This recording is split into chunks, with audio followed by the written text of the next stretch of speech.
Hey everyone, MP Slot Car here, and today, as you can tell, I'm not in my basement. I'm somewhere way cooler.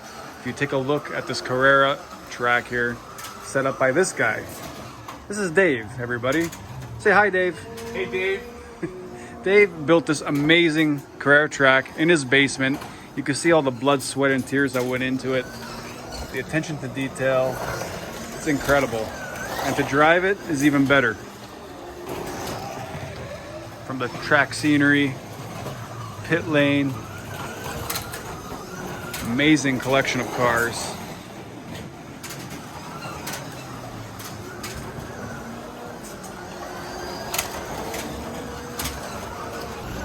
Concession stands way at the back there. With a dinosaur.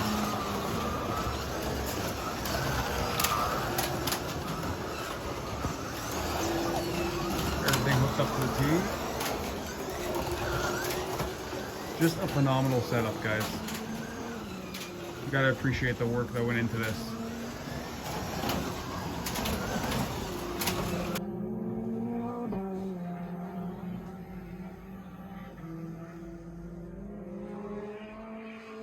All right, Dave, can you tell us a little bit about your track?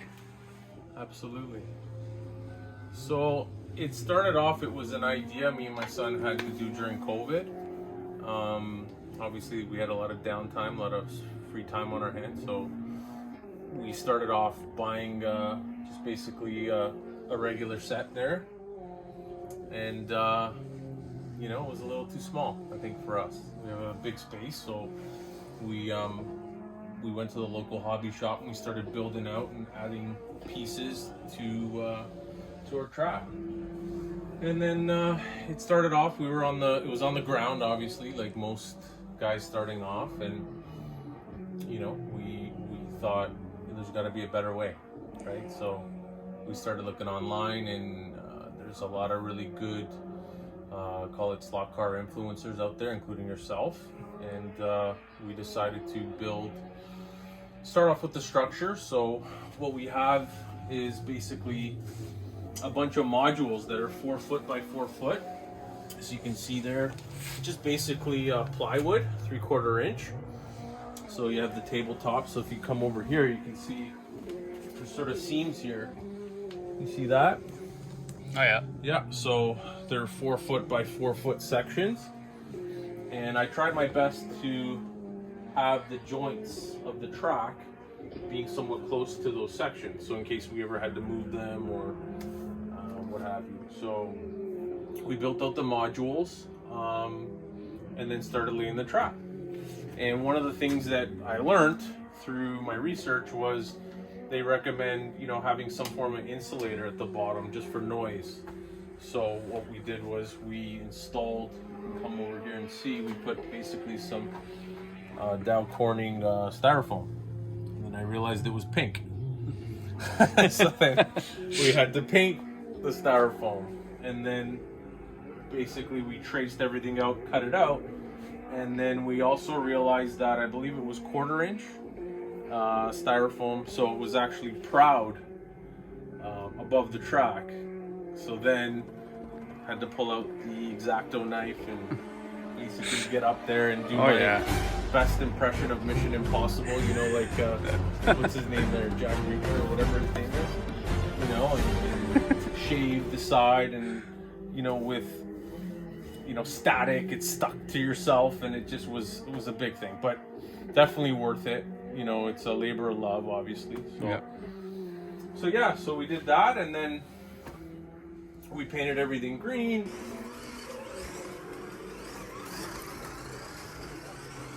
We had made. So I would say it's a good mix of some custom stuff. You can see the stone walls there, just to give it a little bit. Yeah, it's all of custom, right? All this. Yeah. Awesome work. Thank you, man. This here, we built this bridge. So taking some existing Carrera pieces and chopping it up and put like 2 of them together. Putting them together, cutting them. You can see that little detail work where... Yeah, that's nice and clean. Yeah, thank you. So basically named the track Double Cobra. Autodromo because we're Italian over here, so we have to put a little Italian flavor on it. But Of course. the idea is if you come up here and you see it from a bird's eye view, it's kind of like two heads of a snake on this end, so kind of looks like two cobras, Ah, okay. That makes sense. right? What size is the track? Track is about 160 feet. I would 60 say. feet. Wow. Yeah. A lot of jumpers. Yeah, we got a lot of jumpers. Got the variable supply. Okay. You're not messing around. No, we picked up. There's a, I can't remember the site now, but there's a site out there that they make the cable, and you're able to put a fuse in there just to protect the ECU. Okay. In the event something happens. Okay. The standard controllers there, and then I enjoy the Franken slot wireless because I'm a little bit more. I started playing back in the old days when it was just the analog days, and you're used to the gun triggers. Yeah, you can see here we did some custom figures. The TV guy. It's cool. And then you have our so the way we set it up was this was kind of like your parking area. Yep. Again, we used a part of that bridge on the other side, other side of it, and created kind of like a little escalator. That's Skillelectrics, that tower. The tower there, yeah. You got the porta potties there. Oh yeah, I didn't even see those. Nature Cool. calls, and you have your stands.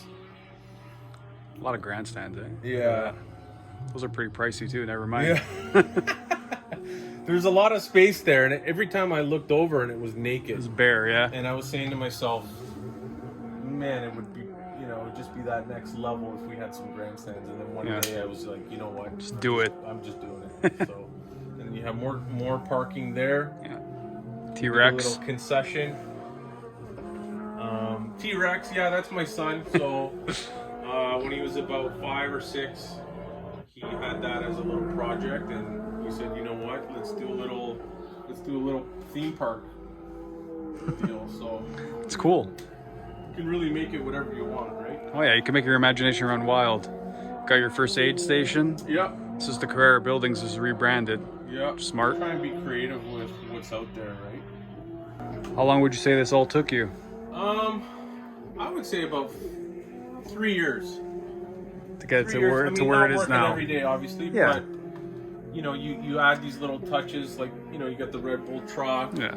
little signs here and there. It's one of those Yeah. things you just continually putting together. But the most part, I would say about 1.5 years to get all the. Well, because I remember the first time I came here, it was all the polystyrene just painted green. That's right. And you had a few patches of grass here and there, but it's evolved The a best lot. thing I can say to anybody building tracks or thinking of building tracks is, I went through phases, right? You get these, gusts of energy that you start smashing and you get so much done. And then I found that I kind of burnt out after, those phases. So I said, you know what? I'm just going to take a step back, step away. And then, you're back on YouTube and you get the juices flowing again. And then next thing you know, you're back down. And that's what happened with the grass. I think the grass, it took me a year after doing everything to kind of say, okay, I'm going to start doing the grass. Yeah. And some other little touches here. So when I shaved the styrofoam, I decided to, why not make it sort of a true to form, we call it candy cane or Like the rumble strips. Yeah. And so if you actually see, there are moments where it'll Back actually tire, run up. There you go. So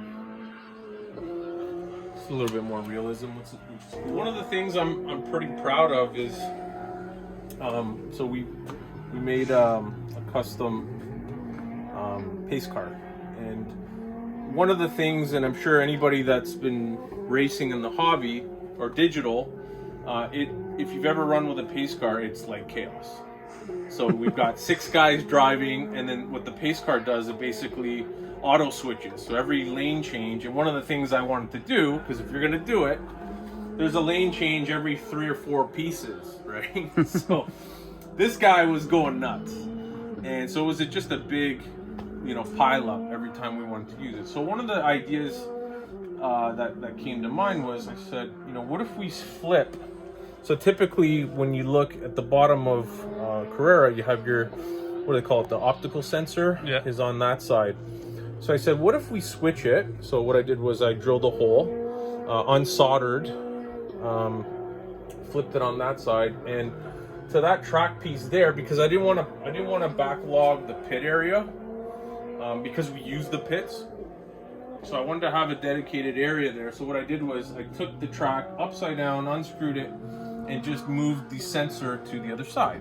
So basically, this car only speaks to that sensor, so which is kind of neat. So yeah, avoids the chaos. For you. Three, so it doesn't switch 2, 1, until it hits go. There. So get the pace car going around. See, it's missing all those switches. And then finally, if you want it to go home, it'll pick up in there because the sensor's on the other side. Yeah.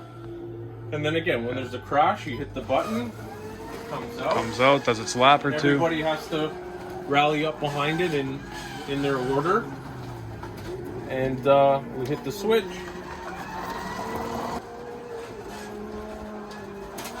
There you go. Beauty. So that's it. So yeah, so some custom stuff. But it was an idea that came just to make things a little bit more fun, a little bit more practical, easier for people. Yeah. Another cool thing that we did was the pit area. So if you see here, so technically there's 2 sensors, so 2 fuel for you Carrera guys. There's 2 fuel track pieces. And what I did was I did an auto switch. So basically, to demonstrate, you're entering your pit, you're coming in. So you'll either have 1 or 2, or 3 or 4. Okay, so if you're planning on being 3 or 4, then it's a double switch up to here. Okay, and we usually say as a courtesy, if you're the first one into 3 or 4, you go right up to 3. So by passing the switch, you'll engage the pit, and you'll be able to stop here and do your pit. So you're actually picking that up, but also using that as a space. And then when you're gone, there's no lane changes, or you don't have to. It becomes more autonomous. So now you just have to gas out, and away you go. And the same thing with 1 and 2. So you make your 1 switch, and then you just basically drive right up through 2, go to 1, and we just, for aesthetics, we put different teams at different numbers. I know, you can tell all the attention to detail. It's very well done.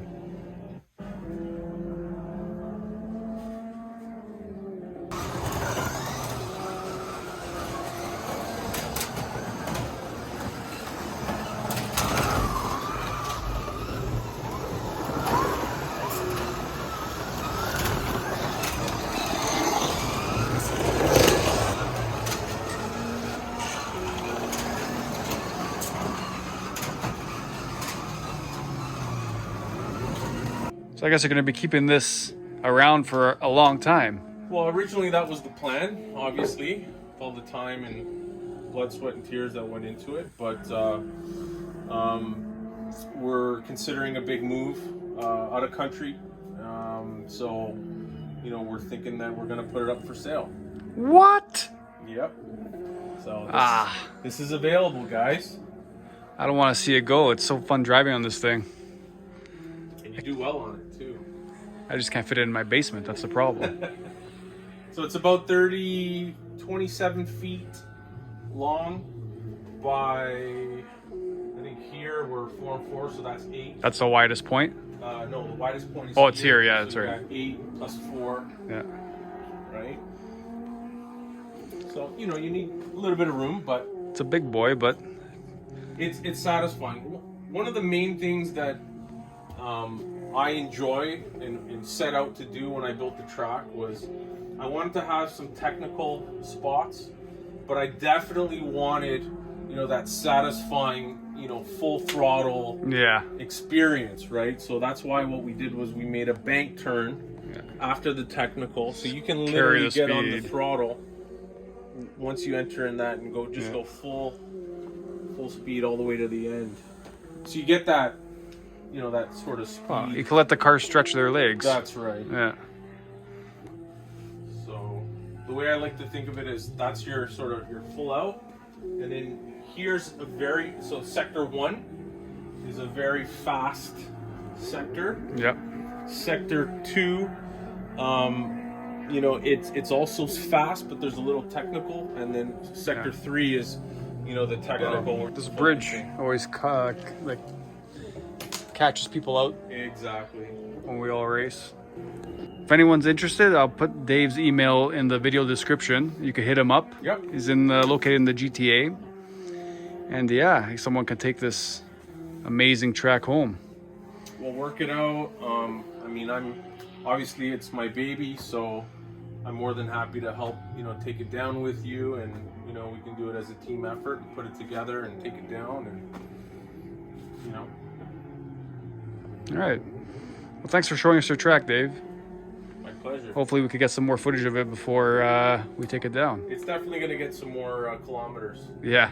Some more miles.